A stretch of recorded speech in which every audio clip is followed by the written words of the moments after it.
మీ అమ్మని ఎన్నిసార్లు కొట్టినా? చాలా సార్లు కొట్టినా. నేను ఎప్పుడైనా కొట్టినానా? కొట్టేదాకా తెచ్చుకో.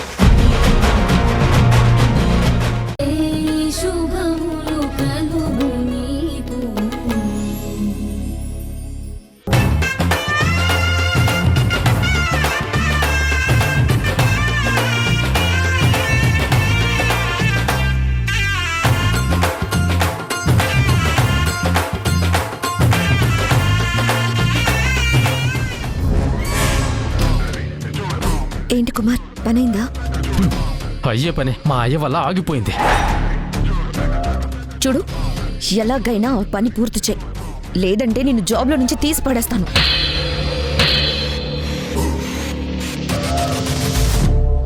నాన్న, అరే ఏంట్రా? మొత్తం చెడగొట్టేశావు నాన్న. నా పెళ్ళి చెడగొట్టేశావు.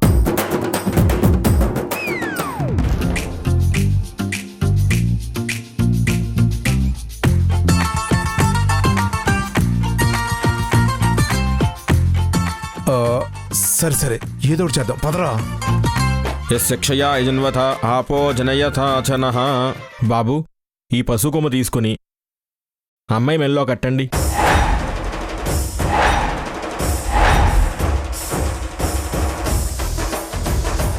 మిమ్మల్నే కట్టండి బాబు. ఆ పసుపు కొమ్ము కట్టాక ముత్తైదులతో కలిసి పెళ్లిలో మీరు కట్టిన ఆ పసుపు తాడు అమ్మాయి మెడలోంచి తీయాలి.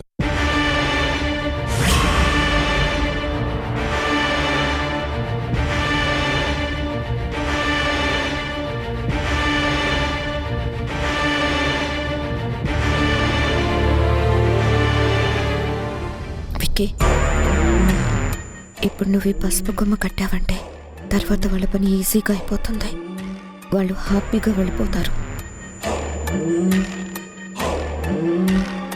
ఏ కుమార్ రాజాకు చెప్పిన పని అవ్వలేదు, కానీ మళ్ళీ ట్రై చేయమనాలి.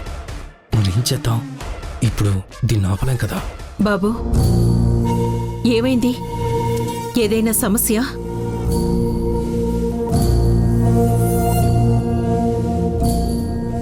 విక్కీ, రేఖ, ఏం చేస్తున్నారు? త్వరగా అది అవ్వగొట్టండి.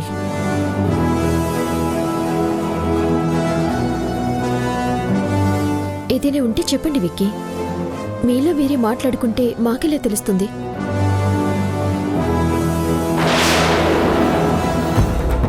ఐడియా వచ్చింది. నేనిప్పుడు చక్రం తిప్పుతాను, చూడు.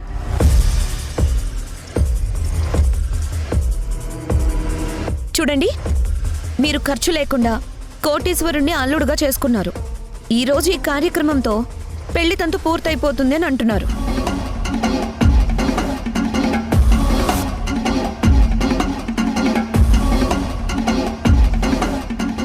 అంటే దీని తర్వాత మేము మిమ్మల్ని ఏమీ అడగలేము, మీరు కూడా ఏమీ ఇవ్వరన్నమాట.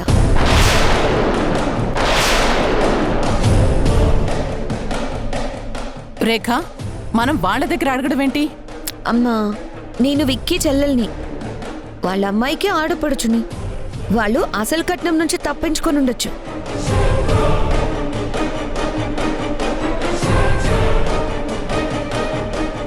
కానీ ఈ ఆడపడుచు కట్నం నుంచి తప్పించుకోలేరు. ప్లీజ్ అమ్మా, నా ముచ్చట తీర్చుకో నువ్వు. ఆడపడుచు కట్నమా? ఇప్పుడు నేను అడిగే ఆడపడుచు కట్నం ఇస్తేనే విక్కీ ఆ పసుపు కొమ్ముని హాసిని మెడలో కడతాడు.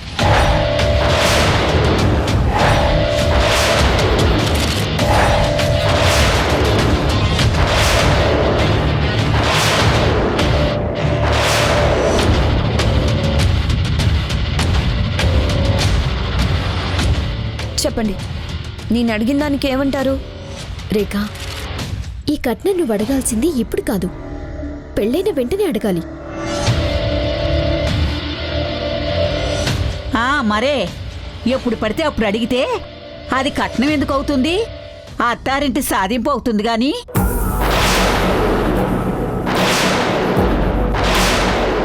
అవునమ్మా, నువ్వు ఇప్పుడు కట్నం అడగడం న్యాయమే కాదు. ఇప్పుడు అర్థమైంది కృష్ణ తులసి, నువ్వు వీళ్ళందర్నీ ఎందుకు వెంటేసుకుని మా ఇంటి మీదకొచ్చావో. నువ్వేం మాట్లాడినా న్యాయం అనిపించుకోవడానికి, మేమేం అడిగినా అన్యాయమని ఊరంతా చాటింపు వేయడానికి. Wow, what a criminal mind.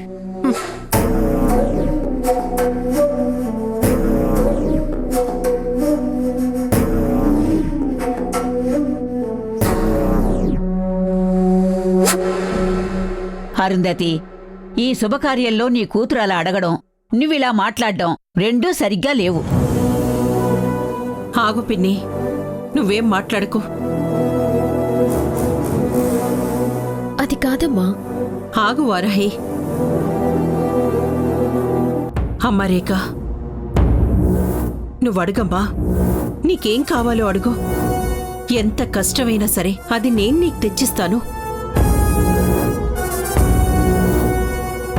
చెప్పనా నాకేం కావాలో?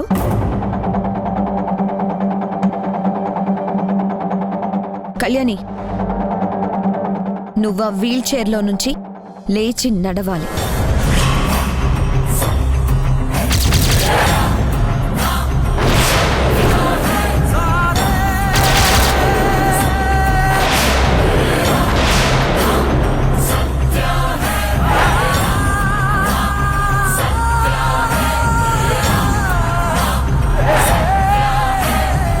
ఏంటి? ఎస్, నాకు కావలసిన ఆడపడుచు కట్నం నువ్వు ఆ వీల్ చైర్లో నుంచి లేచి నడవడమే.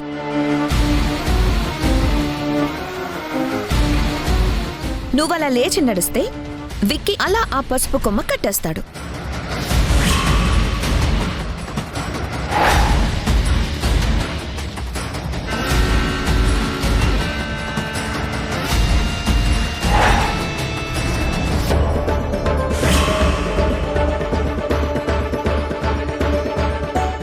అబ్బా, ఏం కొట్టిందిరా దెబ్బ!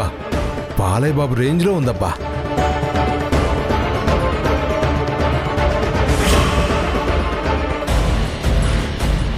ఏంటి చూస్తున్నా? లేచి నడిచి.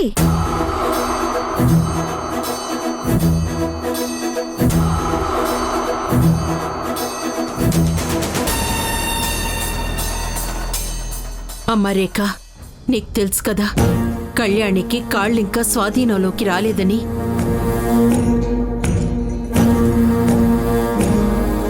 దానికి ఇంకా టైం పడుతుందని కూడా నీకు బాగా తెలుసు. అయినా నువ్విలాంటి కోరికని కట్నంగా అడగడం న్యాయం కాదు.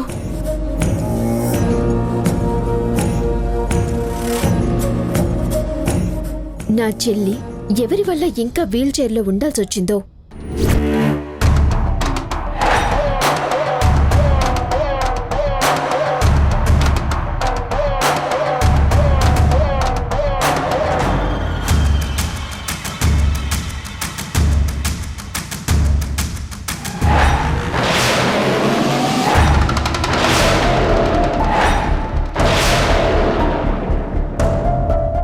నీ చెల్లెలు ఇంకా ఎందుకు వీల్ చైర్లో ఉందో నువ్విప్పుడు చెప్తే దాన్ని రుజువు చేయటానికి నీకు 2 రోజులు పట్టచ్చు, 2 నెలలు పట్టచ్చు.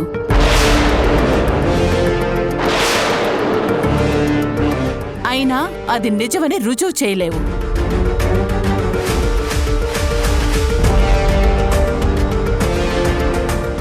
నా కూతురు కట్నంగా అడగాలంటే ఏదైనా అడగచ్చు, కానీ నీ పరిధిలో ఉన్నదే అడిగింది.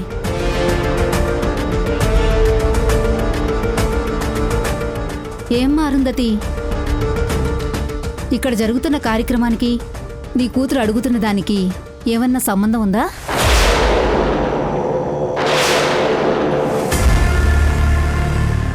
మరే, ఏ డబ్బులో నగలో అడిగితే కొంచెం టైం కావాలని అడిగి మీరడిగింది ఇవ్వడానికి ప్రయత్నించచ్చు.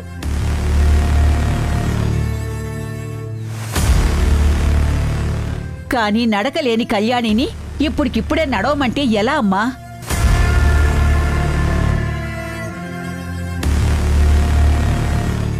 ఇదంతా కావాలని, ఈ పండగ జరగకూడదు అని ఇలా అడ్డం చేస్తున్నారు.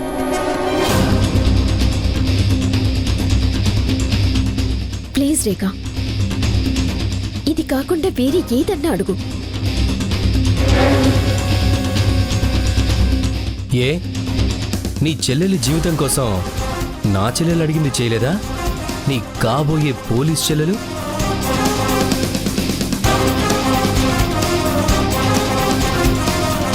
అది కాదు బాబు. ఇంకెవ్వరూ ఏం మాట్లాడకండి. నా చెల్లి అడిగినట్టుగా తనంతట తానుగా కళ్యాణి లేచి నడిస్తేనే నేను హాసిని మెళ్ళలో తాళి కడతాను. లేదంటే ఇది ఇక్కడే ఆగిపోతుంది.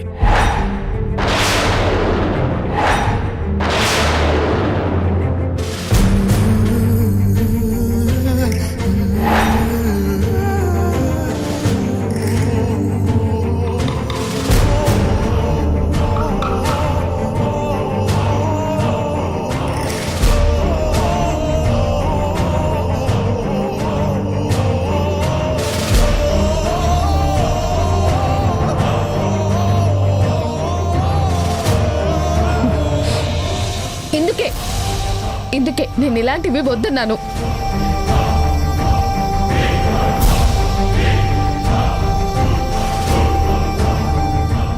చూశారుగా వీళ్ళ మనస్తత్వాలు ఎలా ఉన్నాయో.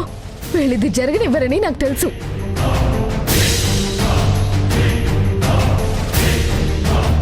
ఇంకిది జరగదమ్మా. మీరంతా వెళ్ళిపోండి.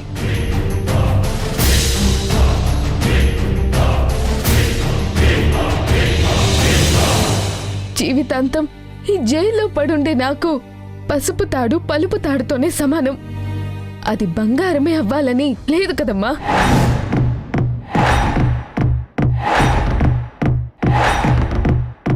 వెళ్ళండి, మీరు ఇక్కడి నుంచి వెళ్ళిపోండమ్మా.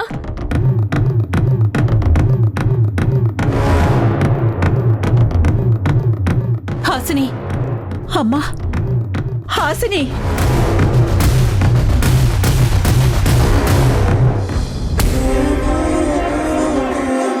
అడిగింది చేయలేని వాళ్ళు అందరినీ తీసుకుని రావటం ఎందుకు? ఇక బయలుదేరండి.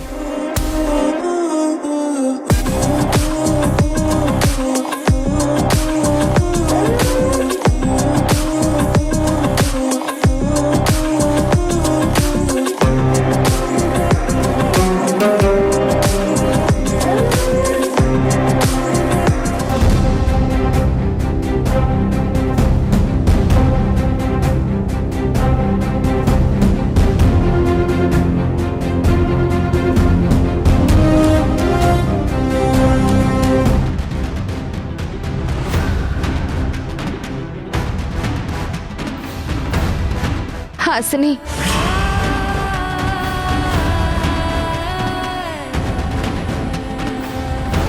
నన్ను క్షమించు. నువ్వేం చేసావక్క? ఏం చేయలేకపోతున్నాను. నీ జీవితం కోసం నేనేం చెయ్యలేకపోతున్నాను. కనీసం నా కాళ్ళ మీద నేను లేచి నిలబడలేకపోతున్నాను.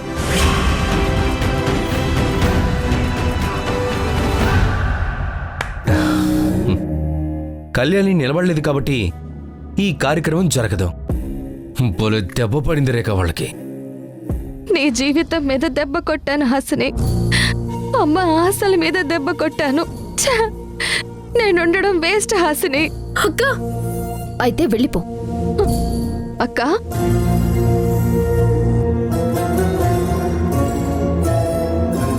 ఉండటమే వేస్ట్ అనుకున్నప్పుడు వెళ్ళిపోవటమే కరెక్ట్ అనుకుంటాను కదా కళ్యాణి. అవును, వాళ్ళు ఉండరు, వెళ్ళిపోతారు. ఆహా ఆహా, ఏం తెలివి బాబు, ఏం తెలివి! ఇంత చక్కగా ఇంత ఈజీగా వాళ్ళని అవమానించేస్తున్నారు. ఇంత ఈజీగా ఓటమిని ఎలా ఒప్పేసుకుంటావు కళ్యాణి? అక్క, వాళ్ళు ఇప్పటికిప్పుడు లేచి నడవమంటున్నారక్క. అవును, నడవమంటున్నారు. గాల్లో ఏం ఎగరమనట్లేదు కదా. అది కాదక్క. వాళ్ళు సవాలు చేశారు. ఏ నువ్వు లేచి నడిచి చూపించలేవా అక్క? నువ్వు నడిస్తే నీ చెల్లెలి జీవితంలో ఒక మంచి జరుగుతుంది కళ్యాణి. ఏ ఆ మంచి జరగటం నీకిష్టం లేదా? అలా మాట్లాడకక్క. ఇదేనా ఓ పోలీస్ అయిపోతామని కళ్ళు కన్న మనిషికుండాల్సిన పట్టుదల? ఇదేనా? అబ్బే, దానికంత పట్టుదల ఎక్కడుందమ్మా? లేదు, అస్సలు లేదు. అది లేచి నిలబడలేదంతే. రే చెప్పరా? అంతే అంతే అంతే అంతే. అసలు నువ్వు ఇంత వీక్ మైండ్తో పోలీస్ ఫీల్ అవుతావు కళ్యాణి. నేనంత బలహీనమైన దాన్ని కాదు. బలమైనది అయితే నిరూపించు కళ్యాణి.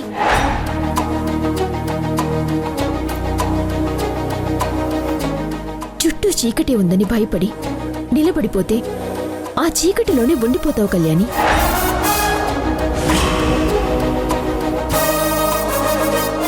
ఒక్కొక్కడుగు వేస్తూ వెళ్తుంటే దారి దానంతటికదే కనిపిస్తుంది. ఆ చీకటికి కన్ను అలవాటైపోతుంది. చీకటే వెలుతురుగా మారుతుంది.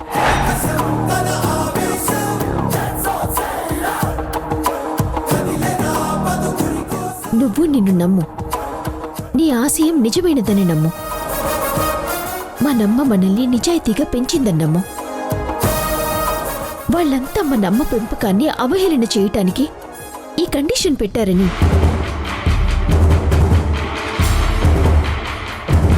ఆ వెక్కిరింతల్ని ఈ రోజు నువ్వు తుడిచిపెట్టేయాలి. లే కళ్యాణి, లేచి ప్రయత్నించు. లే లే అక్క, ప్రయత్నించు.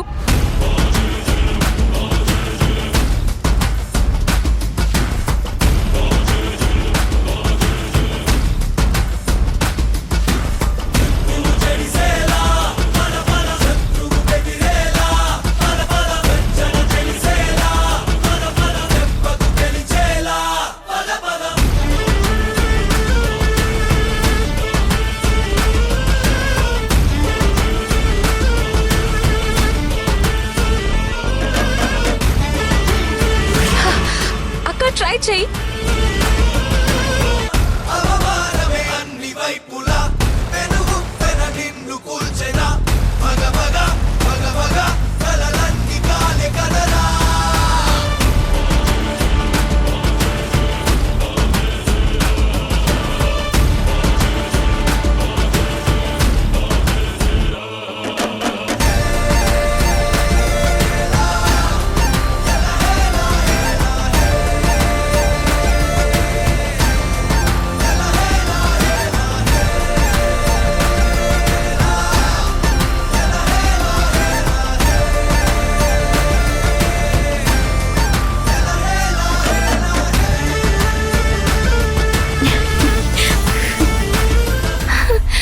అక్క, నేను నుంచున్నానక్క.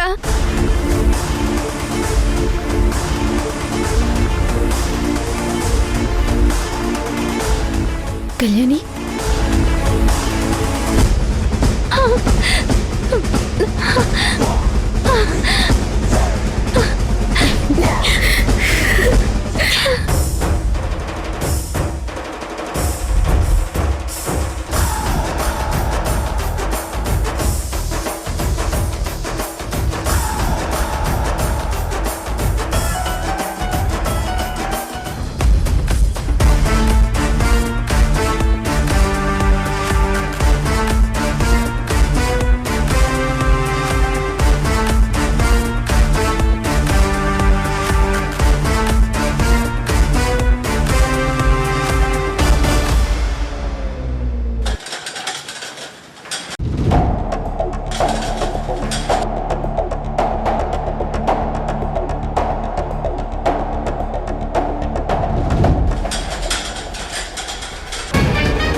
ఇదేంటి వీల్ చైర్ ఒకటే వచ్చింది? దీంట్లో మనిషి ఏమైంది? పడిపోయిందేమో.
కూతుర్ని ఎలా చూసుకోవాలని కోరుకుంటావో అలా నా కూతుర్ని చూసుకోమని వేడుకుంటున్నాను.